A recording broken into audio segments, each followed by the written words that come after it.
Assalamualaikum warahmatullahi wabarakatuh. Perkenalkan, saya Sri Maharani dengan NIM S1S1 24051. Halo semuanya, balik lagi bersama saya. Hari ini saya akan melanjutkan petualangan kita di dunia linked list nih. Nah, masih pada ingat kan di materi sebelumnya itu kita sudah belajar mengenai singly linked list. Nah, konsep dari singly linked list itu lumayan keren sih, karena setiap node itu punya tangan yang menunjuk ke node setelahnya. Tapi ada satu masalah besar nih. Bagaimana kalau misalnya kita mau hapus node yang ada di paling ujung belakang atau tail? Atau bagaimana kalau kita tiba-tiba disuruh untuk menghapus sebuah node yang berada di tengah-tengah list? Padahal kita tuh cuma dikasih model referensi ke node yang satu saja gitu. Nah, di Singly Linked List kita akan pusing 7 keliling, nggak tahu mau ngapain. Kenapa? Karena untuk hapus suatu node, itu kita harus tahu node sebelumnya demi menyambungkan ulang rantai yang putus. Karena singly itu cuma jalan searah maju ke depan, eee, jalan satu-satunya ya untuk tahu siapa node sebelumnya itu dengan jalan kaki atau merayap dari head paling depan sampai ke tengah. Dan kalau kita pikir-pikir, kalau misalnya datanya banyak, itu akan jadi sangat repot kan, guys. Nah, akan makan waktu lama juga dan tidak efisien. Nah, batasan menyebalkan inilah yang melahirkan doubly linked list. Nah, sesuai namanya, doubly berarti setiap node sekarang itu punya dua tangan alias dua referensi. Jadi satunya itu menunjuk ke um, node setelahnya atau biasanya kita kenal sebagai next, dan satunya lagi itu menunjuk ke node sebelumnya, sebelum dirinya atau biasa kita kenal sebagai proof. Nah, dengan begini kita bisa bergerak dua arah maju mundur gitu. Efeknya mantap. Jadi operasi insert dan juga delete di posisi manapun di dalam list itu sekarang bisa selesai dalam waktu instan atau konstan alias Big O1 gitu ya. Jadi ini dia. Next kita move on ke slide 23. Ada trik rahasia Sentinel Notes nih, header dan trailer gitu. Nah, sekarang kita bayangkan kalau kita lagi ngoding double linked list, terus kita mau menambahkan node di paling belakang gitu. Sorry, kita mau menambahkan node di paling depan ya, maaf, dekat head atau di paling belakang, dekat tail gitu. Biasanya kan programmer akan bikin banyak sekali kondisi if else untuk cek ini listnya lagi kosong dah ya, ini headnya berubah dah ya, dan ini tuh bikin pusing dan codingannya kita jadi berantakan dan tidak rapih. Nah, para suhu komputer itu punya trik jenius namanya Sentinel Nodes atau node penjaga. Jadi kita akan pasang nih dua node bohongan ya atau biasa kita kenal sebagai dummy nodes yang tidak menyimpan data apa-apa. Jadi node di paling awal kita sebut header dan node di paling belakang itu paling akhir maaf kita sebut sebagai trailer. Nah, hebatnya si header dan trailer ini posisinya itu abadi gitu selamanya dan tidak akan pernah berubah atau dihapus. Jadi kalau misalnya listnya lagi kosong melompong, si next dari header itu langsung menunjuk ke trailer gitu dan si pref dari trailer langsung menunjuk ke header gitu.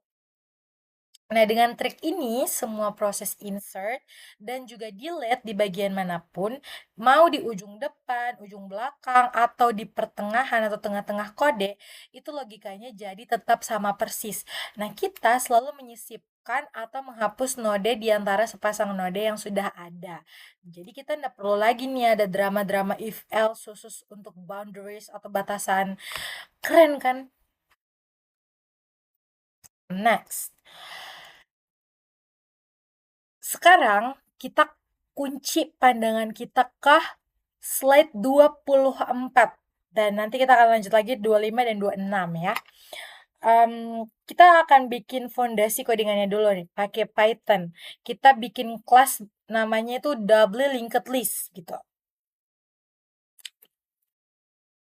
Nah, ini nih.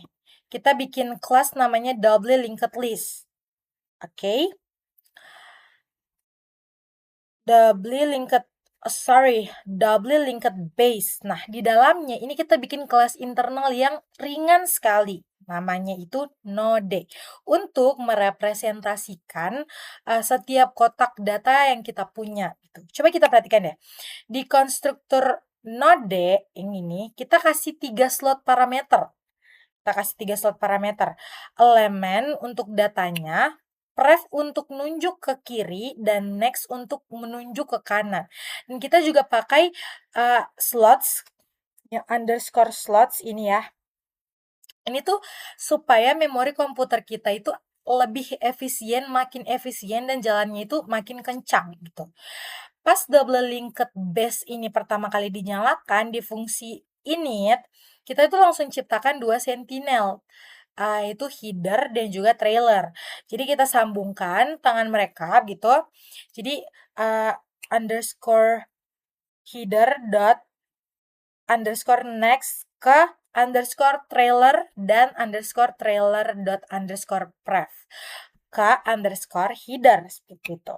Ini ya kodenya ada di sini. Mungkin teman-teman bisa langsung lihat saja sendiri. Nah, jadi ukuran list awal kita kan kita set itu ke 0 gitu. Jadi kayak gampang kan kalau misalnya kita lihat gitu. Oke, baru 6 menit guys. Oke, kita santai ya. Slowly, slowly, slowly. Ini tadi kalau misalnya, ini sudah saya jelaskan ya sebelumnya untuk case 1, inserting at an arbitrary position in a non-empty list. Terus ada inserting at the beginning of the list. Habis itu, due to the use of Sentinel SAM implementation can be used for deleting the first or the last node. Gitu. Oke, kita move on ke slide 27 lagi. Nah, ini dia nih sebenarnya jantung pertahanan dari doubly linked list yang kita punya. Jadi di sini ada 2 fungsi private yang magic ya, super sakti gitu. Di sini ada where is ya?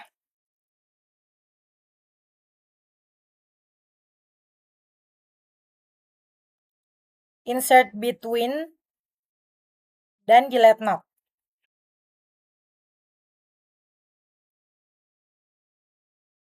Ini dia. Insert between dan juga delete node. Kenapa dibilang private atau non-public? Karena ada tanda underscore. Ini, underscore itu yang ini. Ya, yang ada di depan si insert between dan juga delete node. Artinya, fungsi ini tuh cuman dipakai internal di dalam kelas ini saja, seperti itu. Dalam kelas ini saja. Pertama, kita beda dulu deh fungsi dari insert between self app predecessor.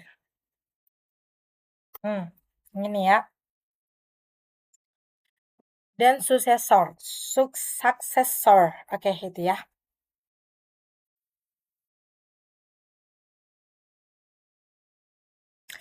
Jadi tugasnya itu adalah menyelipkan elemen baru E atau yang biasa tuh simbolnya E tepat di antara node bernama predecessor atau sebelumnya dan successor setelahnya gitu. Nah, langkahnya kita akan buat node baru atau newest ya. Kita akan buat node baru atau newest yang langsung memegang tangan predecessor dan juga successor. Jadi tangan predecessor itu yang dot underscore next yang ini kita suruh pegang node baru ini ya. Jadi tangan successor dot underscore pref itu kita juga suruh pegang kok node baru ini seperti itu. Jadi ukuran listnya itu ditambah 1. Terus kita kembalikan objek node baru itu. Dan luar biasa simpel. Kedua, fungsi delete underscore node self node. Ya, ini Nah, itu dipakai kalau misalnya kita mau membuang sebuah node di posisi manapun, dan caranya itu gampang sekali, kita tinggal bypass atau kita lewati saja seperti itu. Dan kita cari tahu siapa tetangga kirinya atau predecessor sama dengan not dot underscore pref, dan tetangga kanannya successors sama dengan not dot underscore next. Gitu. Jadi kita sambungkan langsung tetangga kiri ke tetangga kanan seperti itu. Jadi predecessor dot underscore next sama dengan successor. Jadi intinya seperti itulah, kita saling sambung menyambungkan satu sama lain antara para tetangga ini seperti itu. Sambungkan tetangga kanan ke tetangga kiri pakai kode successor dot underscore pref sama dengan predecessor gitu. Terus kita kurangi ukuran listnya dengan 1. Dan jangan lupa kita ambil datanya dulu untuk dikembalikan ke user. Lalu kita bersihkan referensi node lama biar dihapus dari memori komputer kita seperti itu. Jadi ini ya, ini dia contoh kodenya.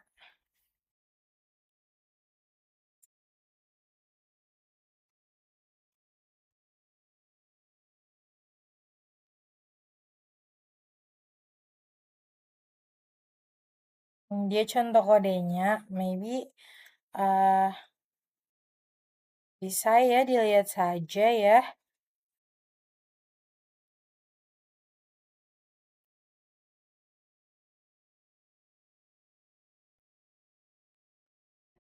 Kode yang mana ya? Nah, ini dia nih contoh kodenya. Ini contoh kode yang sudah saya jelaskan tadi. Seperti itu. Next.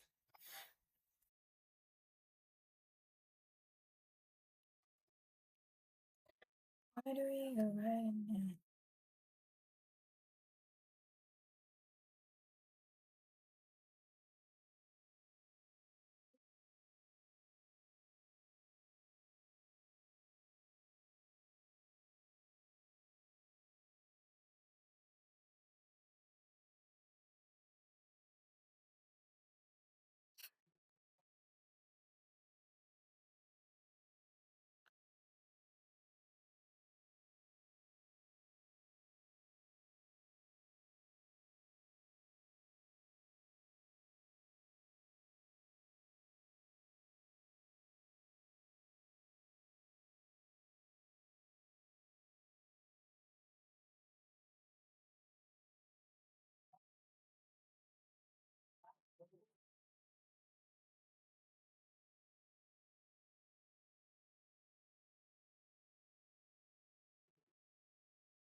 Hujan.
Lanjut. Sekarang kita, mari kita manfaatkan best class hebat yang barusan kita bikin untuk membuat struktur data yang lebih spesifik dan juga populer. Namanya DKey atau double-ended key. Nah, DKey ini adalah antrian um, sakti gitu ya, magic yang membolehkan kita menambah dan juga menghapus elemen dari ujung depan maupun ujung belakang. Jadi kalau misalnya dulu kita bikin deki itu pakai array, hmm, performanya bisa kena efek amortized karena kadang-kadang komputer harus melakukan resize atau memperbesar ukuran array secara berkala seperti itu. Tapi kalau misalnya kita pakai double linked list, em, semua apa namanya, semua operasi Deki itu dijamin berjalan stabil di waktu konstan terburuk alias worst case big O1. Mantap itu. Dan kita ingat trik sentinel kita tadi, elemen terdepan dari Deki itu sebenarnya bukan di node header, melainkan di node tepat setelah header atau header dot underscore next, dan elemen paling belakang itu ada di node tepat sebelum trailer atau trailer dot underscore pref. Jadi kita buat kelas baru deh, namanya tuh linked key yang mewarisi inheritance sifat dari double linked base. Kita tinggal panggil fungsi internal dari insert between dan delete node untuk membuat metode public seperti insert first, insert last, delete first, dan delete last. Dan sangat efisien, juga kodenya jadi ringkas sekali. Oke, kita maybe we can try it. Oke, mari kita buat. Kita coding ya. Ini sudah ada, saya buka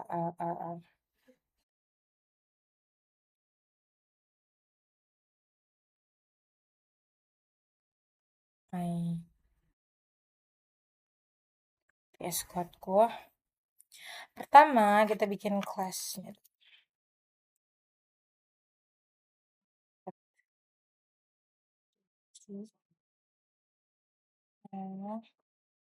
Tapi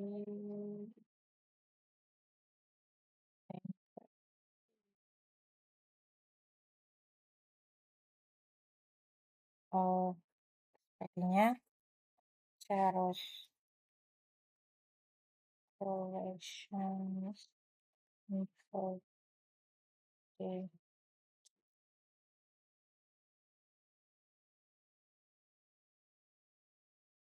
Gak ada perubahan ya? Ya udah deh, nggak apa-apa. Saya sang ide aja guys.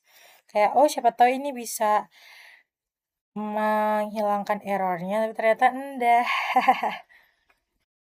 Bikin dev-nya dulu, dev first.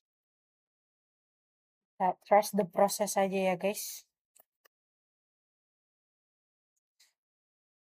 Kita bikin pengkondisian if self apa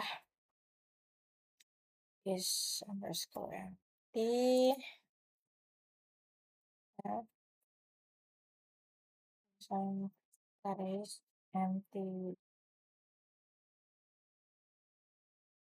Terus kan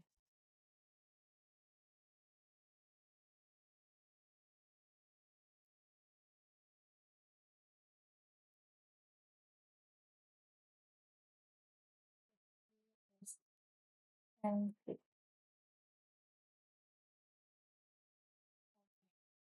Nah, I think sama juga lah. Trust the process. Jangan gampang itu ya.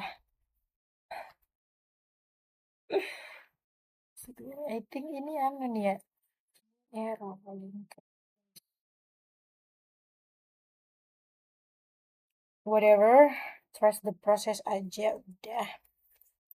Ini baru kita return. Sorry for that. My bad.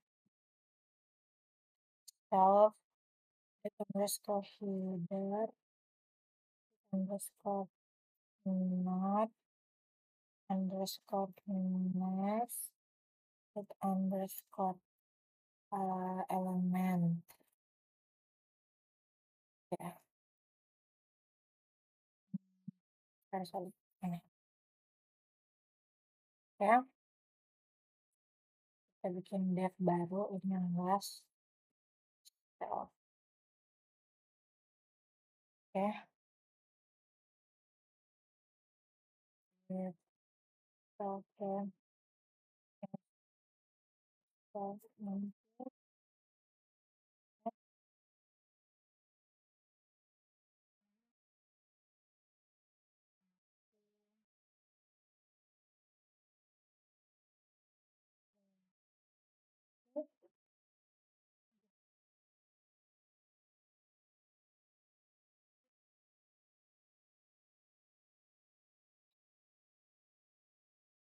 return lagi.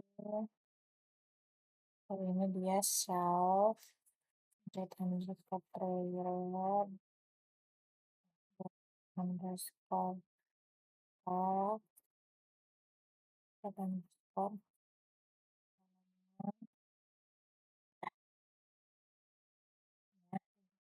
banget nih. Ini ada apa ya?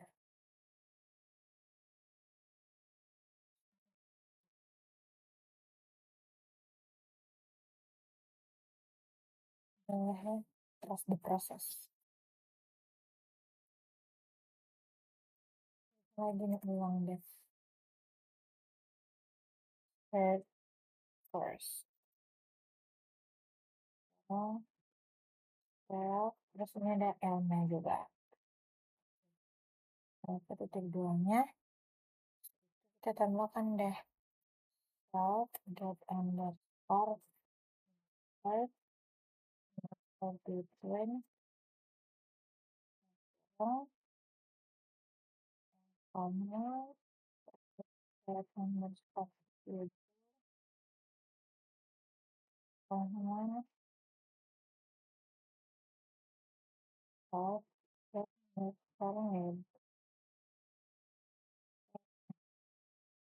underscore deh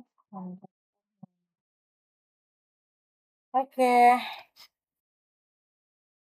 ini masih banyak ya fungsi yang harus kita bikin, tapi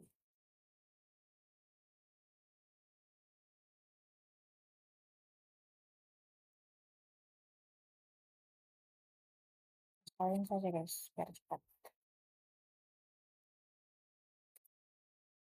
Oke, so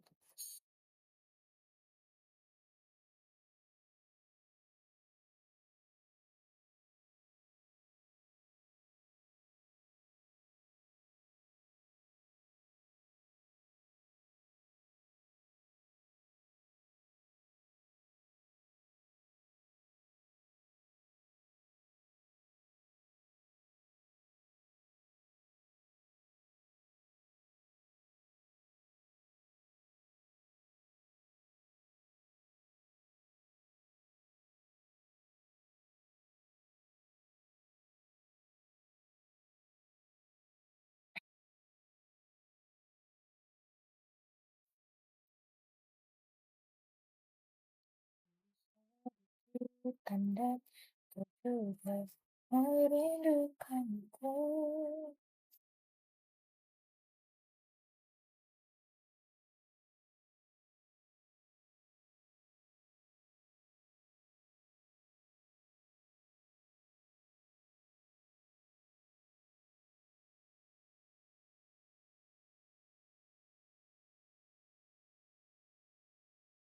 Hmm, if self dot underscore is oh, sorry baru empty ya.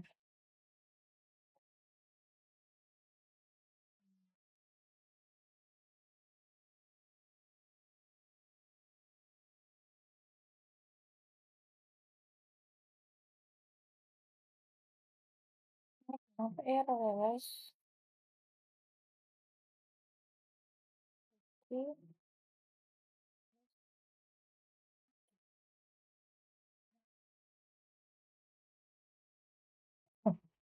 return from dot underscore web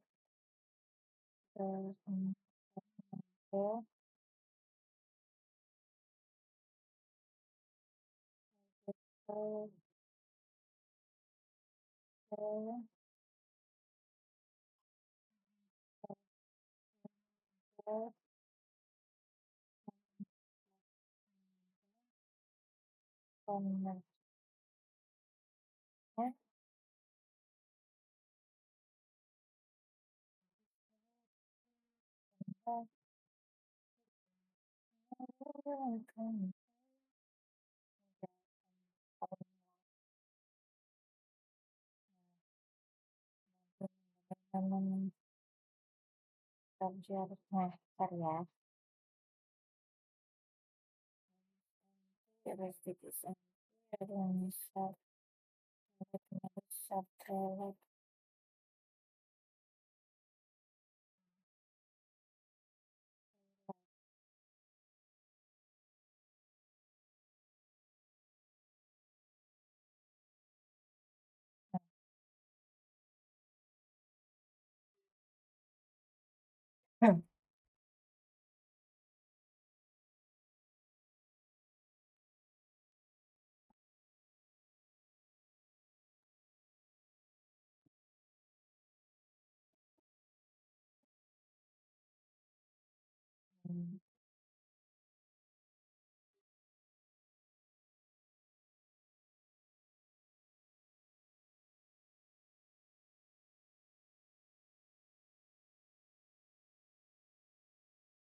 Eh,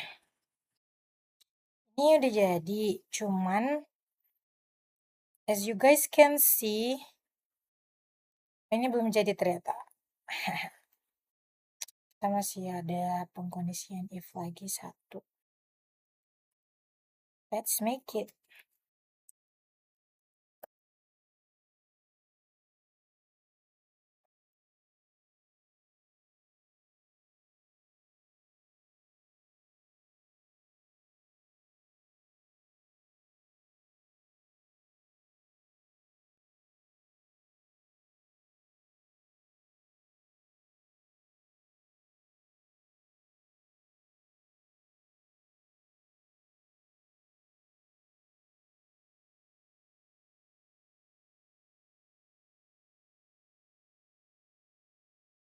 I think ini library-nya belum dipanggil deh. Wait ya, selesai dulu. Terus,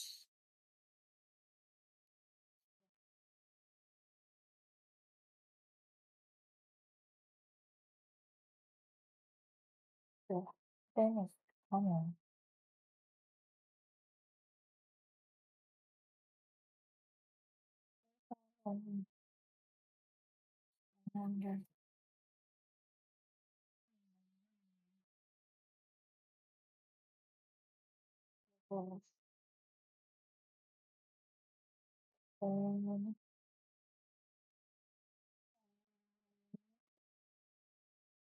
Oke.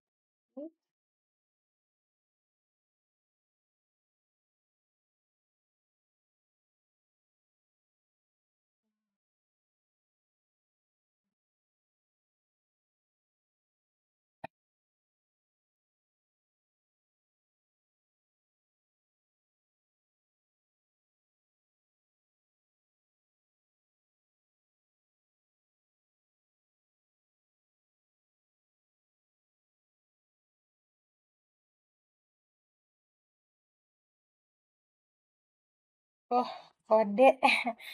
Sorry, human error. Sorry, I can hear you because I'm kind of busy. I'm kind of busy. Ini dia headphone.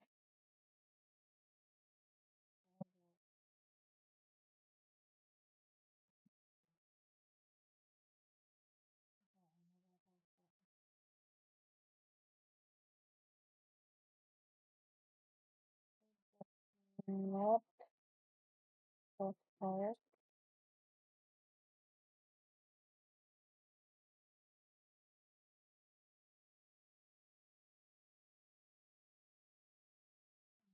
Sampai ya. Sampai lepas.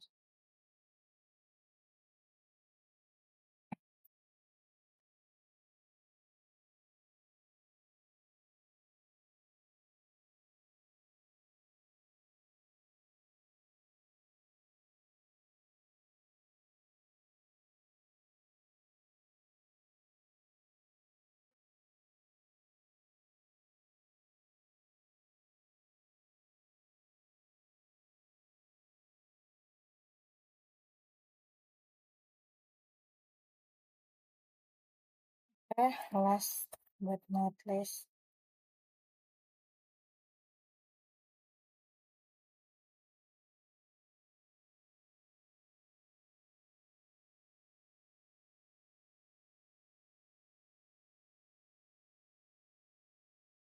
Okay, so now we have six soft error ini namanya. Coba kita tes ya from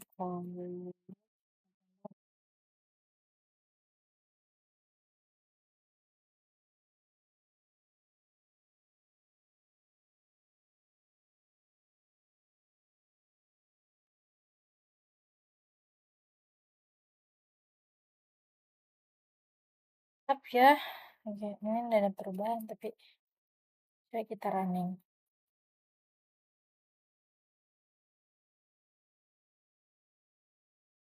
Nih, kenapa ya? Error di doubly linked best. Double linked best is not defined. Okay, wait ya guys. I'm gonna find the error. Okay guys. Um,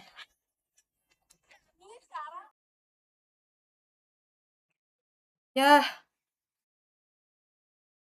anjir. Oke guys, jadi ternyata di sini ada human error sedikit. I forgot guys, ternyata codingan ini tuh ada dua bagian. Saat itu ada di bagian halaman 27 atau 28. Dan kebetulan yang 27 sama 28 itu sudah sempat saya buat. So, tinggal kita tempel saja. Tapi di sini kita bisa lihat untuk kelas yang kita bikin sendiri, yang kelas linked decky dan double linked best. So, sekarang mari kita running dan kita lihat outputnya. Jadi ini dia outputnya. Bisa dilihat ya seperti di layar. Seperti itu. So, kita evaluasi dulu ya. Jadi stacks, key, dan dekeys yang barusan kita pelajari sampai ke coding-codingannya itu, wait, ya, the positional list added, oke? Itu tadi memang cukup keren ya. Dan tapi mereka tuh punya kesamaan kesamaan sifat yang membatasi seperti itu. Jadi kita tidak boleh cuman mengutak-atik data di bagian ujung depan atau ujung belakang saja. Sekarang kita coba bayangkan kalau misalnya antrian di dunia nyata. Misalnya antrian untuk beli tiket konser. Nah, gimana kalau misalnya di tengah antrian itu ada orang yang mendadak sakit perut, kebelet, terus pergi ke toilet, dan keluar dari antrian. Atau bagaimana kalau ada orang baik yang bebasin temennya buat nyelip antrian gitu di tengah-tengah gitu. Nah, kalau struktur data itu ujung-ujung tadi kan jelas nggak bisa toh menangani kasus ini. Kita butuh cara untuk mengakses, menambah atau menghapus data di posisi manapun secara acak seperti itu. Kalau misalnya kita pakai array, kita punya indeks angka itu big. eh, kita punya indeks angka itu 0, 1, 2 dan dots ya. Nah, yang gampang sekali dipakai untuk menandai posisi data, itu yang tadi, yang si array angka 0, 1, 2. Tapi kalau di linked list, itu kita pakai indeks angka. Kalau misalnya kita pakai indeks angka, itu tuh ide buruk. Kenapa? Karena untuk menuju indeks ke-50, kita terpaksa harus jalan kita harus jalan merayap satu persatu gitu ya dari depan sebanyak 50 kali bisa sampai ke tempat yang kita mau. Ditambah lagi kalau misalnya ada data yang dihapus atau ditambah di depan, otomatis kan semua nomor indeks di belakangnya akan berubah dan juga bergeser seperti itu. Sama kayak antrian orang, dan itu tidak nyaman kan kalau misalnya kita bilang posisi kita itu adalah nomor 5 dari depan, padahal semenit kemudian nomor kita bisa berubah jadi nomor 4 karena orang di depannya kita itu sudah selesai beli tiket. Nah, contoh lainnya adalah kursor di aplikasi Word atau prosesor di Microsoft Word, atau kalian bisa find it in Notepad gitu. Nah, kursor itu kan dia jadi penanda posisi kita untuk mengetik atau menghapus huruf tanpa kita perlu tahu huruf keberapa jutanya kita itu yang kita lagi edit gitu. Makanya dirancanglah sebuah konsep abstrak yang keren, yang namanya itu Positional List ADT. As you guys can see di layar, alih-alih pakai angka indeks, kita akan pakai objek khusus bernama position sebagai token atau penanda posisi yang abadi. Seperti itu.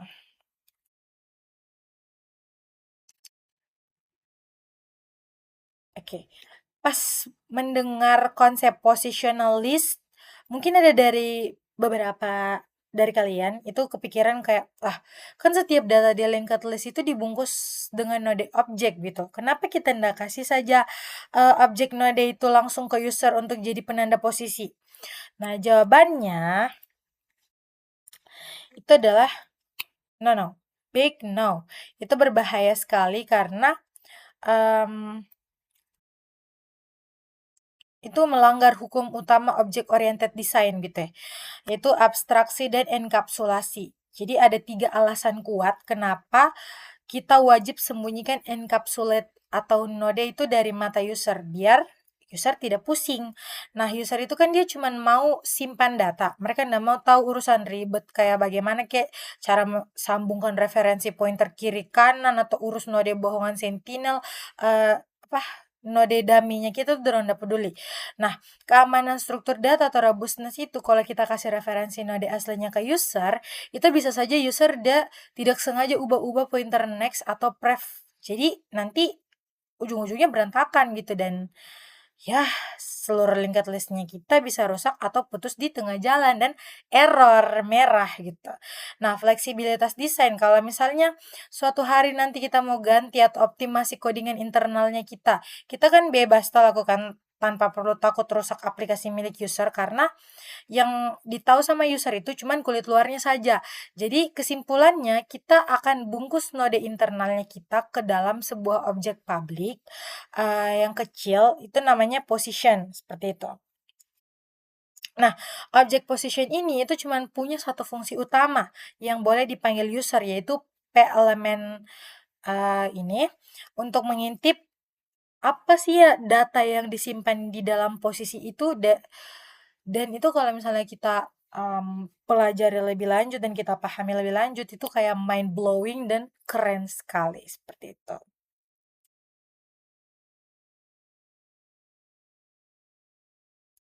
Oke, next kita move on ke slide berikutnya, yaitu slide 37 dan juga 38. Nah, sebagai sebuah tipe data abstrak atau ADT, positional list ini tuh dibekali dengan banyak metode. Siap pakai yang sangat memanjakan kita tentunya. Metode-metode ini tuh bisa kita bagi jadi dua kelompok. Yang pertama ada access source. Nah, access source itu dia gunanya untuk melihat posisi dan juga ada mutators. Dia tuh fungsinya untuk ubah data. Nah, di kelompok accessors, eee, accessors methods itu kita punya ini pertama ada L first dan juga L last. Nah, ini itu fungsinya untuk mengembalikan object position dari data pertama atau terakhir, seperti itu.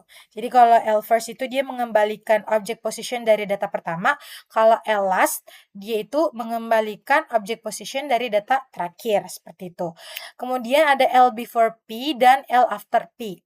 Nah, kalau dua ini itu dia fungsinya untuk menerima sebuah posisi P. Terus kita kasih tahu posisi tepatnya itu sebelum atau setelah posisi tersebut. Jadi kalau L before P itu dia udah terima dulu posisi P-nya, terus udah kasih tahu posisinya ini tuh sebelum gitu ya. Kalau afternya dia kebalikannya, dia udah kasih tahu kalau posisinya itu setelah posisi tersebut seperti itu. After that kita punya L is empty, terus ada len L dan juga iter L. Kalau mereka tiga ini itu dia untuk urusan ukuran dan juga perulangan seperti itu. Jadi di kelompok accessors itu dia methodsnya yang bisa kita gunakan. Nah, kalau di kelompok update atau mutator methods itu semuanya mengembalikan object position baru setelah sudah berhasil atau sudah sukses dieksekusi seperti itu. Nah, pertama itu ada L at first element dan L at last element. Jadi dia tuh fungsinya untuk memasukkan elemen baru di ujung depan atau ujung belakang ya. Kalau at first berarti di ujung depan, kalau at last berarti di ujung belakang. Terus ada L at before P element dan juga L at after P element. Nah, ini dia nih. Kita sisipkan elemen baru tepat sebelum atau sesudah posisi. Jadi sesuai nama, kalau misalnya dia L at before berarti dia disisipkan elemen barunya itu sebelum. Kalau L at after berarti disisipkan itu dia setelah gitu. Oke. Next kita punya methods LDLET ya, LDLET P. Ini LDLET P. Dia fungsinya untuk menghapus total posisi P beserta datanya dari dalam list. Ini kita harus ingat baik-baik kalau fungsi seperti first atau last itu dia mengembalikan object position, bukan datanya langsung. Jadi kalau misalnya mau ambil datanya, kita itu wajib panggil elemen di belakangnya seperti itu. Contohnya kayak L first dot element gitu. Ya. Next, ini kita masuk ke slide 39 dan 40.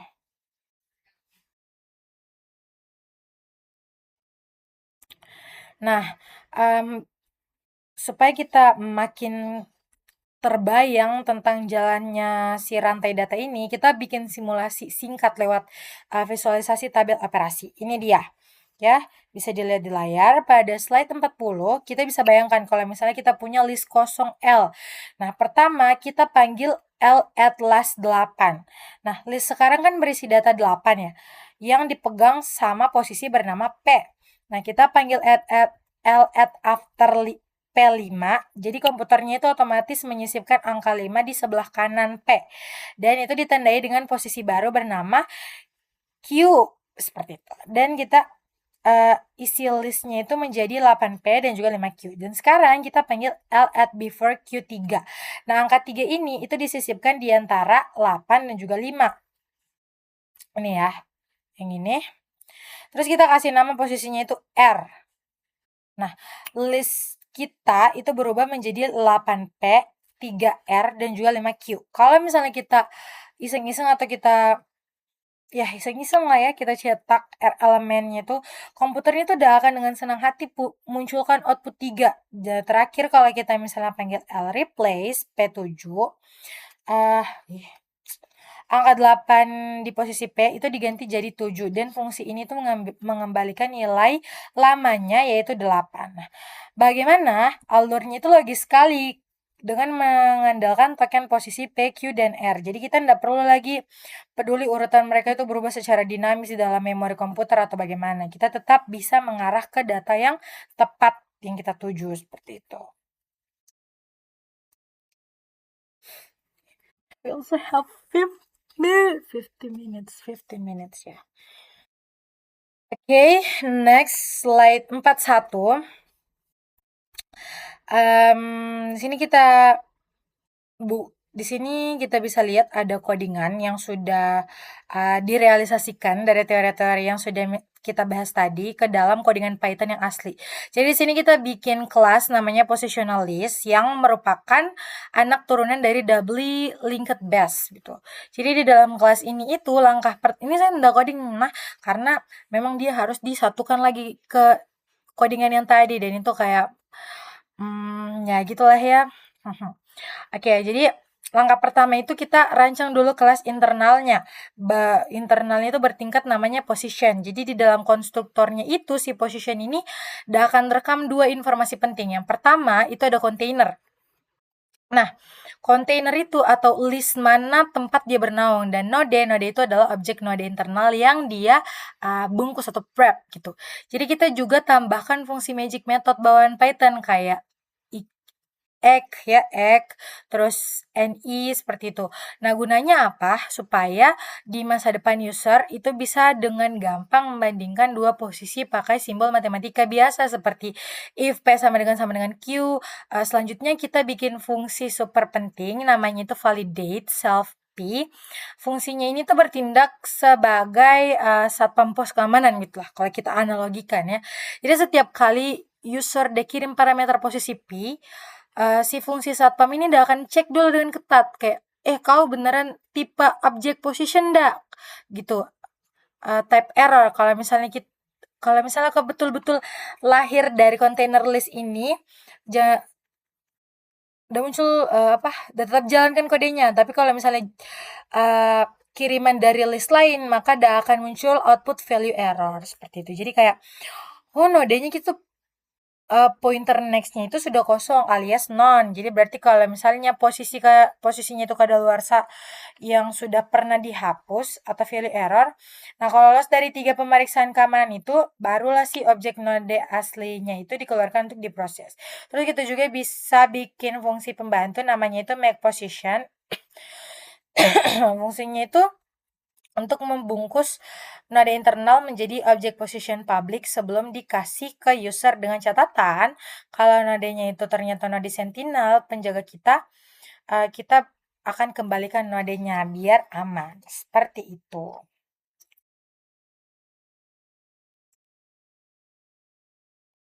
Oke, next. Nah, sekarang kita lengkapi seluruh metode positional list-nya kita.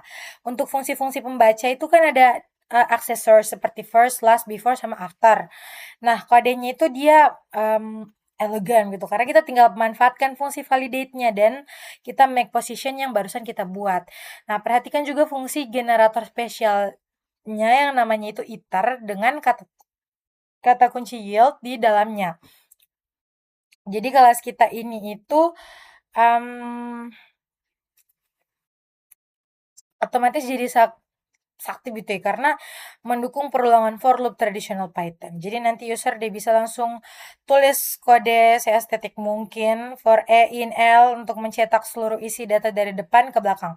Jadi untuk fungsi pengubahan data atau mutators kita lakukan override atau menimpa fungsi internal insert between punyanya kelas induk. Nah, bedanya fungsi versi kita ini itu mengembalikan objek position terbungkus, bukan objek node mentah lagi. Jadi sisa metode mutator lainnya itu tinggal panggil fungsi pembantu tersebut.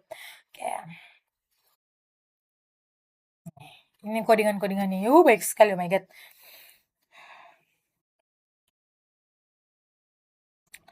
Nah, Kalian pernah mikir nah bagaimana caranya urutkan data atau kita sorting di dalam struktur data positional list.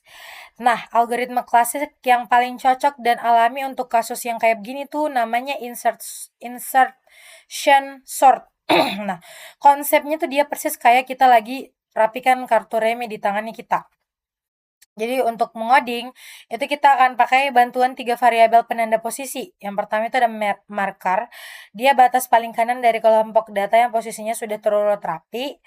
Nah, terus ada pivot. Pivot itu dia target node tepat di sebelah kanan marker yang mau kita ambil nilainya untuk kita selipkan di posisi yang benar. Terus ada walk. Walk itu dia kaki kursor yang bertugas berjalan mundur ke arah kiri dari marker untuk cari di mana sih lokasi penyisipan yang cocok untuk nilai si pivot tadi gitu. Dan kita bedah kode fungsinya. Kalau misalnya data di posisi pivot ternyata nilainya sudah lebih besar daripada marker, maka dia aman. Berarti dia sudah di posisi yang benar. Tinggal kita geser posisi marker maju ke depan. Jadi marker sama dengan pivot. Tapi kalau misalnya data pivot ternyata lebih kecil, kita suruh si walk jalan mundur ke kiri sampai ditemukan data yang nilainya tidak lebih besar dari nilai pivot. Begitu ketemu lokasinya, kita hapus node pivot lama, terus kita panggil fungsi add before untuk sisipkan nilainya ke tempat barunya yang tepat. Seperti itu.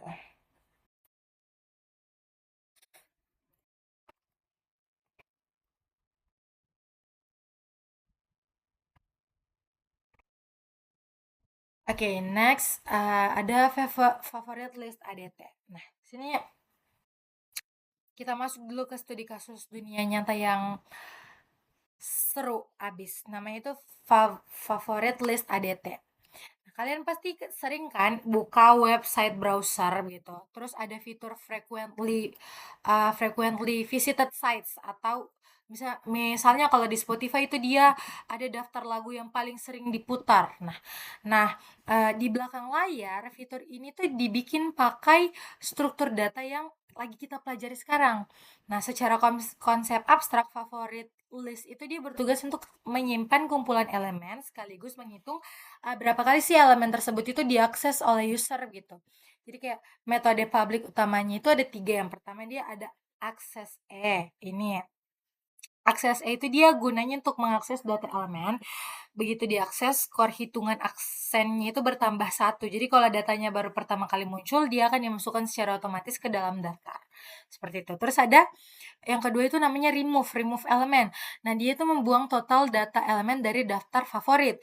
Terus ada top K. Kalau top K itu dia fungsinya menampilkan K buah data yang punya skor akses paling tinggi alias paling populer. Nah, kalau desain codingannya itu dia cerdas. Kita ini nih ada contohnya. Di sini kita buat kelas. Di sini kita bikin kelas ya. Namanya itu favorite list yang di dalamnya itu punya kelas internal mini, namanya itu item. Nah, jadi setiap objek item itu dia tugasnya gandeng dua informasi. Yang pertama itu ada value, nama datanya misalnya kalau di Spotify judul lagu. Nah, terus count. Kalau count itu dia informasinya kayak berapa kali diputar nih lagu gitu. Dan struktur penyimpanan utamanya itu di belakang layar dia tetap menggunakan positional list yang sudah kita bikin sebelumnya. Jadi setiap kali fungsi akses elemennya itu dipanggil, program itu kan udah cari data tersebut di dalam list. Begitu ketemu dan skornya bertambah, kita panggil fungsi private pembantu bernama move up. Jadi fungsi ini tuh akan mengecek kayak karena skormu sekarang itu naik, kira-kira kau berhak enggak ya untuk digeser ke depan lewati node-node di sebelah kirimu yang skornya itu lebih kecil gitu. Dan proses geser majunya ini tuh mirip sama mekanisme insertion sort tadi. Seperti itu. Ini dia untuk kode programnya. Kan teman-teman bisa lihat sendiri ya. Ini kode programnya dan ini hasil outputnya. Jadi udah muncul kayak yang paling sering kita putar. Ya. Oke, next di sini kita codingan favorite list kita di slide sebelumnya itu kan memang sudah bagus ya jalannya, tapi kalau misalnya kita analisis lebih dalam lagi, ternyata ada celah performa nih. Nah, di versi tadi itu setiap kali kita panggil akses elemen, komputer itu butuh waktu untuk mencari data itu dari depan ke belakang. Kalau data yang dicari adalah data terpopuler nomor ke K, maka waktu pencariannya perbandingan lurus alias Big OK. Nah, para suhu-suhu di dunia komputer atau IT itu dia mengamati sebuah sifat unik di dunia nyata yang namanya locality of reference atau lokalitas referensi. Intinya tuh kayak gini. Jadi sebuah data yang baru saja diakses sama user itu punya kemungkinan yang sangat besar untuk diakses lagi sama user tersebut dalam waktu dekat. Contohnya, kayak kita lagi browsing toh, kemungkinan kita akan bolak-balik buka halaman web yang sama dalam hitungan menit. Untuk memanfaatkan sifat ini, ada teknik yang namanya move to front atau biasa disingkat MTF. Heuristic gitu. Nah, konsepnya ini tuh dia simple sekali. Jadi setiap kali sebuah data suksesnya itu diakses, tidak peduli berapapun skor count sebelumnya, langsung ditendang data itu ke posisi paling depan atau head dari list. Jadi harapannya kita pas user mau akses data itu lagi di detik berikutnya, datanya sudah ada di paling depan gitu. Jadi waktu carinya instan sekali seperti itu. Cuman Big O1. Nah, kita bandingkan hitungan kasarnya lewat skenario matematika. Contoh, bayangkan kita punya N buah data gitu, dan ada total N pangkat 2 kali akses, di mana elemen pertama itu diakses N kali, elemen kedua diakses N kali, dan seterusnya. Kalau misalnya kita pakai metode daftar terurut tradisional, kompleksitas total waktunya itu akan membengkak parah, tembus ke angka Big O N pangkat 3, karena setiap perpindahan tingkatnya itu harus merayap secara tertib atau beraturan gitu, nggak boleh ada langkah-langkahi. Tapi kalau misalnya kita pakai metode heuristic move to front, karena setiap elemen yang sedang tren itu langsung pindah ke antrian nomor 1, jadi total waktu eksekusinya itu terpangkas drastis menjadi cuman Big O N pangkat 2. Nah, ini jauh lebih cepat kalau kita lihat, tapi kita harus ingat ya, trik MTF ini itu dia bukan obat dewa gitu ya, selalu menang di semua kondisi. Ada konsekuensi besarnya juga yang harus kita bayar. Kira-kira apa itu ya? Nah, kita lihat di slide 51, 52, dan 53. Nah, di sini kalau kita lihat efek samping dari trik instant move to front tadi, karena semua data yang baru diakses kan langsung main serobot ke barisan paling depan. Otomatis urutan susunan listnya kita itu jadi berantakan dan kehilangan sifat terurut berdasarkan skor jumlah akses aslinya. Efek buruknya baru terasa kalau misalnya user udah panggil fungsi top K. Nah, untuk minta laporan daftar data terpopuler karena listnya kita itu acak-acakan. Jalan satu-satunya untuk tahu siapa data dengan skor tertinggi itu adalah dengan cara melakukan pencarian manual. Langkahnya kita duplikat atau bikin salinan seluruh isi list kita ke dalam list sementara bernama temp. Kita lakukan perulangan atau scanning sebanyak kali. Di setiap putaran perulangan, kita cari siapa node di dalam temp yang punya nilai skor count paling tinggi. Nah, begitu kita sudah dapat juaranya siapa, kita laporkan nilainya ke user, terus kita hapus node juara itu dari list temp biar di putaran berikutnya juara keduanya bisa ketahuan. Terus operasi pencarian manualnya ini itu udah makan waktu sebesar Big O N saja. Kalau misalnya nilai K-nya itu cuman angka kecil yang konstan, misalnya cuman minta top 3 atau top 5, nah performanya itu masih oke di kisaran Big O N. Tapi kalau misalnya user dia minta data populernya dalam skala besar, misalnya top 50% dari total data, waktunya itu udah akan melonjak jadi kuadratik alias Big O N pangkat 2. Ini kalau logikanya kita tuangkan dalam codingan Python asli, kira-kira seperti ini, guys. Seperti ini visualisasinya, penerapannya. Jadi kita buat kelas anak bernama favorite list MTF yang mengekstensi kelas favorite list sebelumnya. Terus kita cukup tulis saja ulang override fungsi underscore move underscore up supaya dia langsung pindahkan data ke posisi depan dan menulis ulang fungsi top sesuai algoritma pencarian manual tadi. Seperti itu. Jadi ini kayak implementasinya. Terus ini adalah outputnya. Seperti itu. Next. Slide 54 dan 55. Nah, sini kita sudah sampai di babak penentuan. Jadi ini tuh pertempuran antara array base sama link base atau linked list gitu. Jadi biar kita nggak sesat pas nanti rancang sistem aplikasi yang betul-betulan, kita harus wajib paham kelebihan dan juga kelemahan masing-masing dari si link base sama array base sequence seperti itu. Oke, pertama, array dulu. Nah, akses indeks super cepat. Itu dia kelebihan pertamanya. Akses indeks super cepat. Big O1. Kalau misalnya kita tahu nomor indeksnya, kita bisa langsung loncat untuk dapatkan datanya dalam sekejap mata saja. Jadi di linked list itu kita terpaksa harus merayap jalan kaki dari ujung depan sampai ketemu lokasinya. Jadi big OK. Nah, faktor konstantanya itu juga lebih efisien. Secara arsitektur kan perangkat keras komputer, operasi matematika pada arah yang berdekatan berjalan itu jauh lebih harmonis dan cepat dibandingkan loncat-loncat alamatnya memori acak seperti di linked list. Nah, irit konsumsi memori juga. Array itu dia bersih, ruang memorinya cuma dipakai murni untuk tampung data yang kita punya saja. Kalau di linked list, memori komputernya kita itu akan terkuras habis karena ekstra dari setiap node itu terpaksa menyediakan ruang untuk menyimpan alamat pointer kiri dan kanan seperti itu. Next dan juga pref. Sekarang kita lihat kelebihan dari si linked base-nya atau linked list-nya. Nah, di sini dia ada jaminan waktu terburuk yang pasti atau biasanya kita kenal sebagai worst case bounce. Ini tuh krusial sekali karena untuk sistem komputer real time seperti rem mobil otomatis atau pengontrol pesawat, area dinamis itu dia punya kelemahan. Kadang-kadang dia mengalami lag waktu ketika mendadak harus memperbesar kapasitas memorinya atau harus resize gitu ya. Jadi linked list-nya itu tidak punya drama. Semuanya berjalan konstan pasti. Insert dan delete tengah instannya juga big O1 saja. Di linked list kalau kita mau sisipkan atau hapus data di tengah, kita tinggal lepas pasang koneksi di tengah pointernya saja. Berbeda sama kalau misalnya kita pakai array. Di array itu ada fungsi insert atau pop kan di list Python.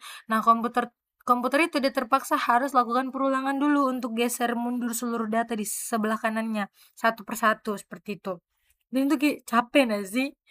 Nah, seperti itu ya kalau untuk kelebihan dan kekurangan dari masing-masingnya. Dan kita masuk pada bagian kesimpulan. Jadi ini sudah kurang lebih 1 jam ya kita bahas materi ini.